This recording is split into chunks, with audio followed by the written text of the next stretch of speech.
Hey, everybody, welcome to Hearing God in John chapter 9.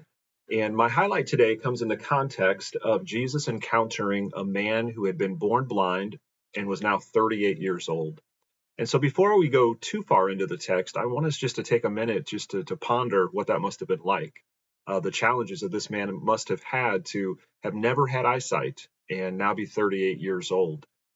He had never seen a sunrise or a sunset. He had never looked into the eyes of his loved ones. All of these things and so many more, he was suffering in this regard. And that suffering went beyond just the physical. It says in verse 2, and his disciples asked Jesus, Rabbi, who sinned, this man or his parents, that he was born blind? So again, there's this popular thinking among the Jews of that time that pain and suffering are the result of personal sin.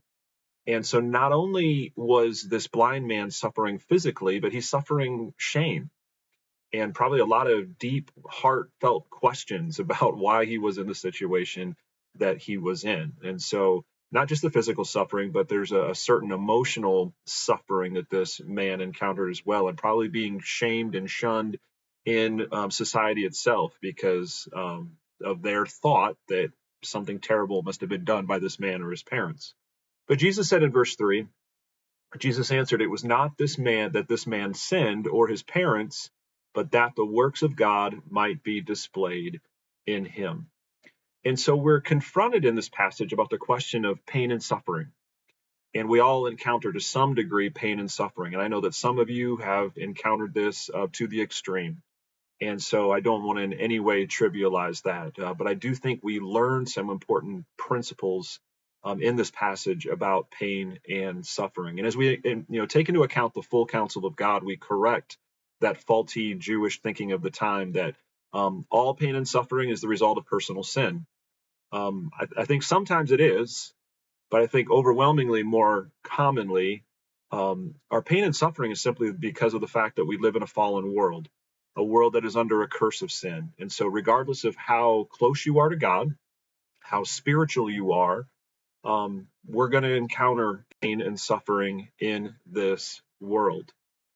But what I think is hopeful about this passage are those words of Jesus, where he tells us that there's purpose behind it, that our God is so awesome, he is so great that he's even able to redeem our pain and suffering in this sin-cursed world and to use it for his glory and for our good. And so I think it's important that we cling to that promise in the midst of our pain and our suffering. Jesus said that this man was not blind because of personal sin, but that the works of God might be displayed in him. And so ultimately, God would leverage this man's pain and suffering for a divine purpose. And God wants to do the same thing in our pain and suffering. He wants to use it for his glory and for our good. Now, sometimes he does that through miraculous healing, or maybe even a gradual healing. But he, as the great physician, is ultimately responsible for all healing. And God is certainly glorified in that. But often, God's plan is to give us the grace to remain faithful in the midst of our pain and suffering. And in this, he is also glorified. And God would also use that to work good in our lives. Now, I'm going to be very honest with you. I think there are a lot of examples of this in our lives where this side of heaven, we're not going to fully understand what good God was doing.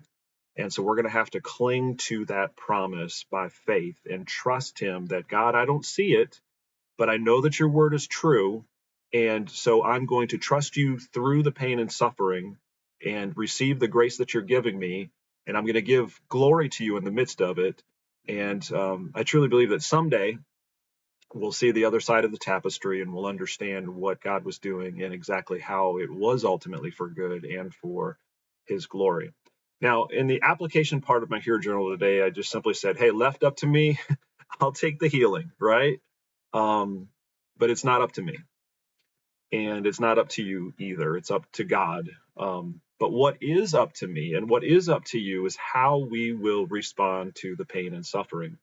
And so our options really Will I be self-focused and whine about my situation?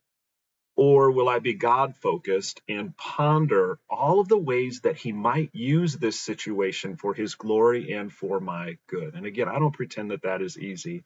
Some of our suffering on this earth is just very, very challenging. It's awful. And so again, I don't pretend that it's easy to choose the latter, but I have also found that that choice of pondering all the ways that God might use the suffering for my good and for His glory, it's also the path to peace. And it also gives perspective to the suffering in the context of God's kingdom and in eternity. And so when we do that, we don't see the suffering as just coincidence or random. But no, there's something greater here. And because there's a greater perspective, I'm able to endure by God's grace for His purpose and His kingdom. And so in my response of my Here journal, my R, Father, please give me your perspective on my pain and suffering and help me to approach it with great expectation for how you will leverage it for good. And so I'm sure for all of us, we have some level of pain and suffering today. And again, some of you, it is very intense right now. But my prayer for you today is that through this, we will be encouraged that Jesus is very much at work and He wants to use our situation. He wants to redeem the pain that we experience because we live in a fallen world. He wants to ultimately turn the tables and use it for good and for His glory.